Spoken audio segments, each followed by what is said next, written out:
ఐక్య ఇశ్రాయేలీల రాజ్యం రెండుగా విడిపోవడానికి కారణం రెహబాము. రెహబామునకు పట్టాభిషేకము చేయటానికి ఇశ్రాయేలీలందరూ షెకెముకు వెళ్ళినప్పుడు రెహబాము కూడా షెకెమునకు వెళ్ళారు.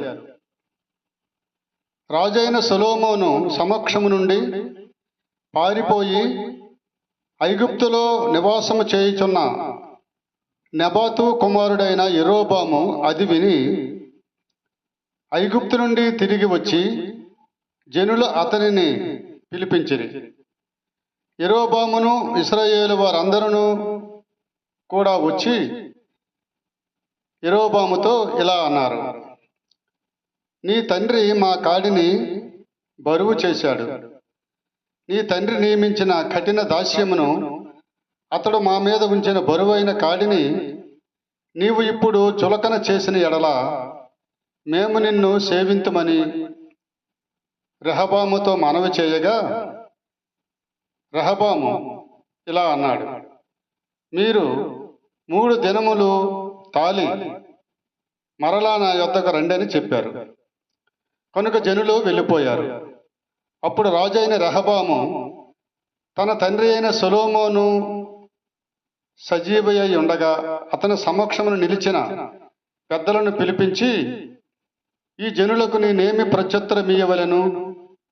మీరు చెప్పు ఆలోచన ఏది అని వారిని అడుగగా, వారు, నీవు ఈ జనుల ఎడల దయా దాక్షిణ్యములు చూపి వారితో మంచిగా మాట్లాడిన ఎడల వారు ఎప్పటికీ నీకు దాసులగుతారు అతనితో చెప్పారు.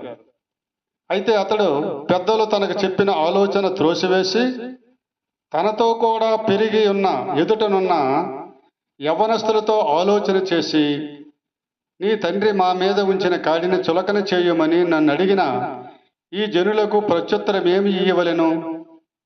మీరు ఏమి ఆలోచించుదురో చెప్పుడని వారిని అడుగగా, అతనితో ఆ యవ్వనస్తులు కూడా పెరిగిన ఈ యవ్వనస్తులు ఇలా అన్నారు: నీ తండ్రి మా కాడిని బరువు చేశాడు.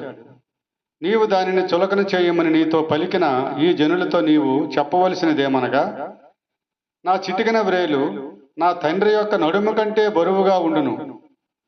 నా తండ్రి బరువైన కాడి మీ మీద మోపిన గాని నేను మీ కాడిని మరింత బరువు చేయిస్తాను. నా తండ్రి మిమ్మును చబుకుతో దండించారు, కానీ నేను కొరడాలతో మిమ్మును దండిస్తాను అని చెప్పమన్నారు. 3వ దినమందు నా యొద్దకు తిరిగి రండని రాజు చెప్పిన ప్రకారము యరొబాము మరియు అతనితో కూడా జనులందరూ 3వ దినమందు రెహబాము వద్దకు రాగా, రాజైన రెహబాము పెద్దల ఆలోచనను త్రోసివేసి యవ్వనస్తులు చెప్పిన ప్రకారము వారితో మాట్లాడి వారికి కఠినమైన ప్రత్యుత్తరం ఇచ్చెను. ఎట్లనగా, నా తండ్రి మీ కాడిని బరువు చేసెను, నేను దానిని మరింత బరువు చేస్తాను. నా తండ్రి మిమ్మును చబుకులతో దండించెను, నేను మిమ్మును కొరడాలతో దండిస్తాను.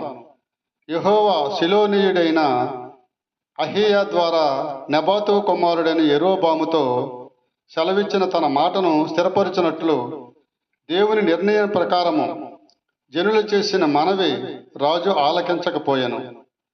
రాజు తాము చేసిన మనవి అంగీకరింపకపోవుట చూచి జనులు, దావీదులో మాకు భాగము లేదు, యెష్షయి కుమారుని యందు మాకు స్వాస్థ్యము లేదు.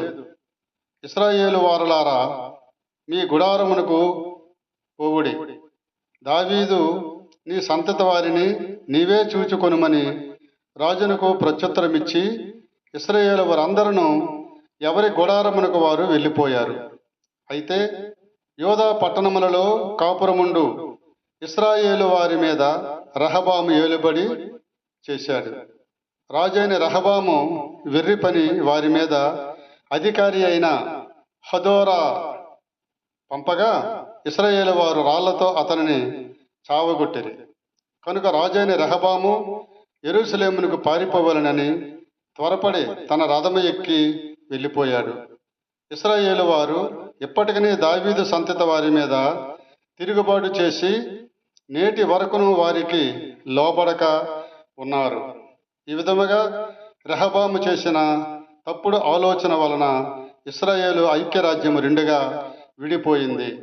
అదే యెరోబాము మొదటి రాజుగా ఇశ్రాయేలు రాజ్యమునకు, యూదా రాజ్యమునకు రెహబాము మొదటి రాజుగా పరిపాలన ప్రారంభించడమైనది.